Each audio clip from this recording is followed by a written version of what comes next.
Hello there, welcome back to Pin Cut Sew. This is my monthly makes video. This is the third one I'm doing, obviously, because this is the third month of the year. So this is going to be everything that I sewed in the month of March. Before we get started, make sure you subscribe, give this video a thumbs up if you don't mind, and make sure you stick around because I have a lot coming up. I always have a lot going on. I sort of have like,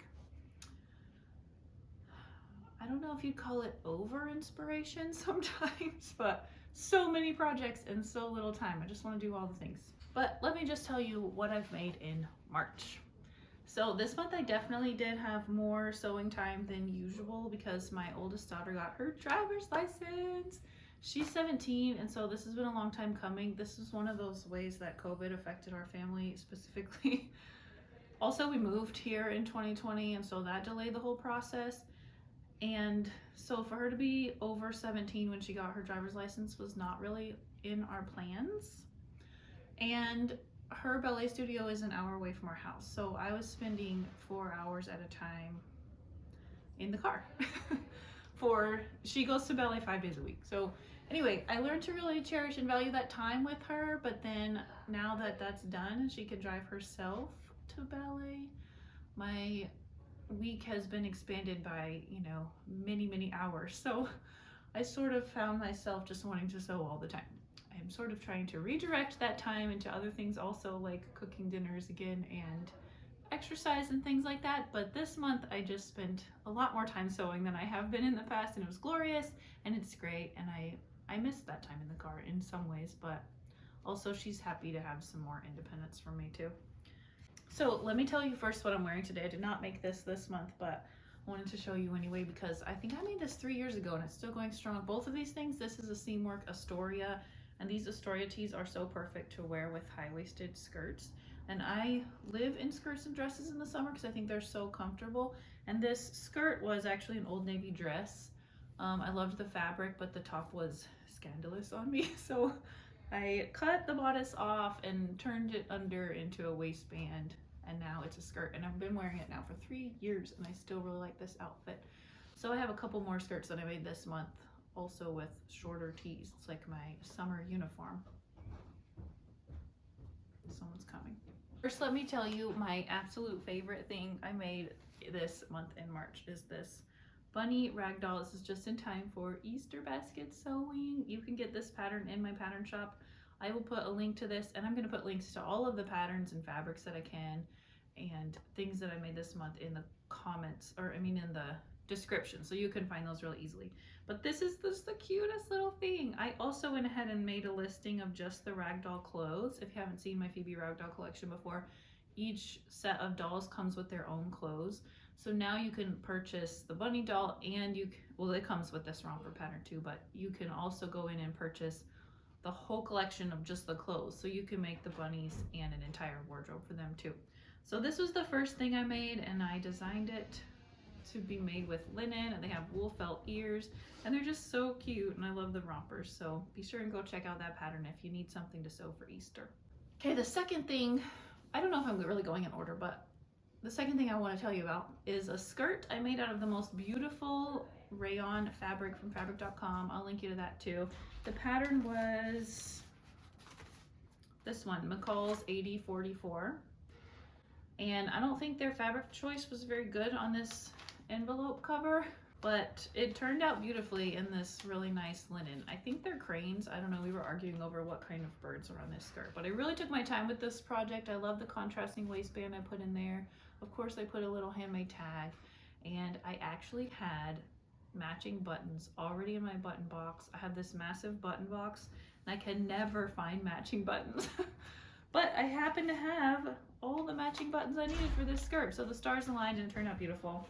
I also purchased a 3-pack of men's Hanes V-neck tees on Amazon, and then I cropped them just to wear with these summer skirts that I've been making. Not cropped them so that my belly shows, but cropped them to where they just cover the waistband, because I think that looks best with these high-waisted skirts. And it came in a 3-pack, and I cropped 2, and I'm gonna cut the third one up to use as a pattern so I can make more colors of the same shirt. I'll probably make a video on that. If you do want me to do that, let me know. I'll teach you how to make a t-shirt. Okay, the next thing is this apron I made right here on my mannequin. This is an apron pattern that my mom and I have been making for decades, and I decided to finally go ahead and make a tutorial out of it. So you can watch that video for this. You don't need a pattern piece or anything. I'll teach you how to draft it for yourself. And then at the end of the video, I'll teach you how to sew it for someone tall or broad or plus size or a child. So you can also purchase the PDF version of it just so you can refer to the printed instructions too. But I really love this cute peach fabric. I got it on at Hobby Lobby and it's just so cute. It's like a thick canvasy cotton, but it's not so thick to be a canvas. Okay, next up is a dress, and I really like this dress and I really love the fabric, but I'm looking at it over there on my hanger. I am really afraid that it's just not great colors on me. I made it with, not that one, Butterick 6761. I made the V a little bit more church friendly by raising that so it just has a smaller V cut out, and I really love it and I love the pattern. The pockets are the best, but we will see how comfortable I feel. Maybe if I put it on again, my skin tone, I'll feel differently about it, especially once I have a tan for summer. Maybe that will change. I don't know, my skin turns kind of like orangey in the summer. We'll see. But I do love the dress. I highly recommend the pattern. It fits me beautifully and I do want to make it again. And I think I want to make this version of it next because I had to really stitch, I had to top stitch the entire front and stitch it down so that everything just stays where it's supposed to be and doesn't gape. So next time I think I'll make this view and that will be just easier to wear. This is probably one of my favorites besides the bunny. I made this tote bag. I posted a YouTube short about this because I had 2 quilt blocks just laying around. I had started to do like a block of the month club last year and I knew I was never gonna finish it. There was just not enough time and I don't like having unfinished projects, but I had these 2 beautiful blocks. This one, I used like this succulent print in the middle, and this one, and I just loved them, so I wanted to do something with them. And I've been wanting to make a tote bag tutorial for a long time, so I thought I would just use these quilt blocks to perfect my tote bag idea, my measurements and dimensions and everything, so that I can make a tutorial for you and then teach you how to use a quilt block or a panel or anything to make it unique and different. And so I hand quilted these with flannel in the lining and it turned out so pretty. I even put a little patch of a succulent on the pocket inside. So stay tuned for a tutorial for a tote bag. I don't know that I'll do a hand quilting tutorial as part of it, but I do have a hand quilting project coming up, so I'll be sure and film that sort of separately. But I love how this turned out. It feels very granny chic. I brought it to church and I got someone who complimented my coat I was wearing that day that I also made, and I really wanted to be like, yeah, but look at my tote bag I made. But nobody did. So anyway, I'll just keep wearing it and hopefully someone will comment on it someday. Next up is another skirt. Like I said, I live in skirts and dresses in the summer, so I'm very excited to have these skirts. I've already worn them a few times. This is Butterick 6772 out of another rayon from fabric.com. I'll put a link to that too. I don't feel like the pattern cover does this design justice because it's just a 6-paneled skirt. 8 panels, 7 panel, 1, 2, 3, 4, 5, 7 panels. I love the slits in the front of it. That's a nice detail. Also, this kind of paneled skirt is super easy to fit because you can take out or in each seam to add up to a few inches, really, if you take out enough. So it's easy to fit, so I didn't have to make a muslin, which I appreciated. Also, the waistband application was really interesting. It uses a twill tape, and I hadn't done that before, and I really liked how that looked. And all I had was a yellow twill tape, a mustard yellow, and that's my favorite part. So it turned out really cute. Highly recommend this pattern, and I'll probably definitely, that's not a thing. I will definitely use it again. Next is probably my favorite summer thing I've made so far out of this beautiful rayon from Hobby Lobby. It must have been hiding in their back room or something because I keep a pretty close eye on the seasonal fabrics there.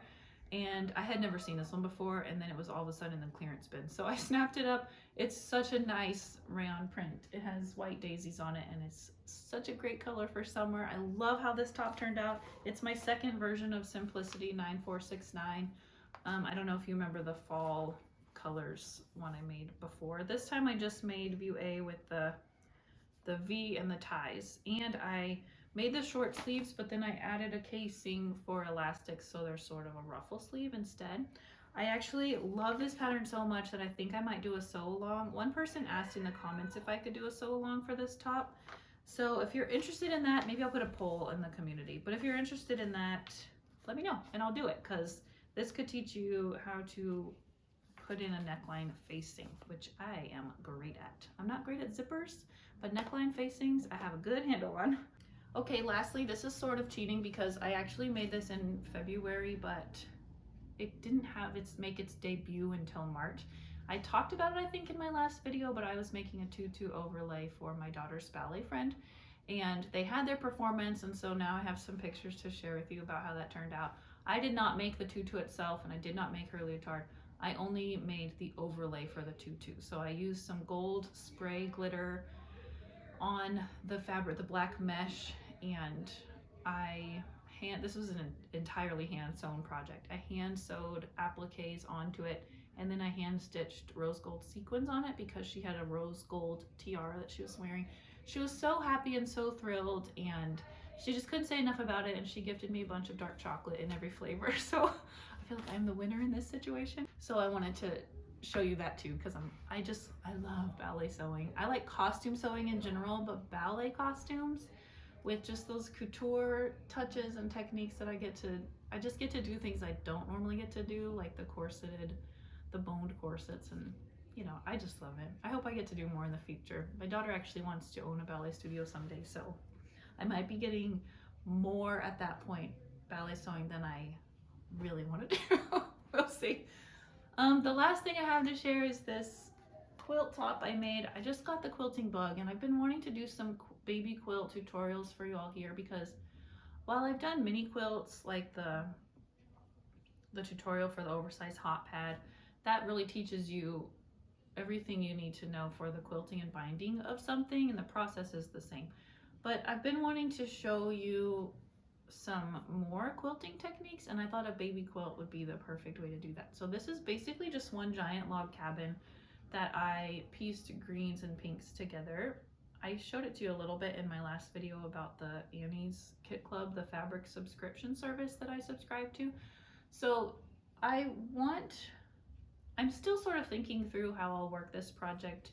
We're actually moving again in July. We're a military family, so this was only a 2-year assignment. So we're moving again, and every time we move, there's several weeks where we don't have any of our belongings, and I usually just go buy some yarn and crochet myself to death during that time. But this time I thought I want to hand quilt this because I'm just into how the hand quilting looks. It's so textured and cool looking. So that would be a perfect way to use up my time without my sewing room. And someone did ask me for a hand quilting tutorial when I posted this. So that will be a good way to show you how to do that and give me something to do while we're moving. But also, I probably will still post sooner than that a tutorial on just making this log cabin baby quilt. You can do so much with a basic log cabin block, and it's one of the easiest quilt blocks to make. It's also very scrap friendly, so you don't need a lot of coordinating fabrics if you don't want to. I'm not much of a coordinated fabric person because I never quilt with an actual plan. That's why all my quilts are so scrappy, because I just get the bug to quilt and I just want to get started, and so I just pull out whatever I have. But it's been working for me for this long, so I'll probably just keep doing that forever. I think that's all I have. That was a lot of things for 1 month. I don't always have this much sewing time. Maybe my mind knows that we're moving, and so I'm trying to cram it all in, but I'm also trying recently to sort of slow down my processes. So instead of kind of cramming and rushing to fit projects in, especially as a content creator online, I feel sort of this pressure to make something new all the time.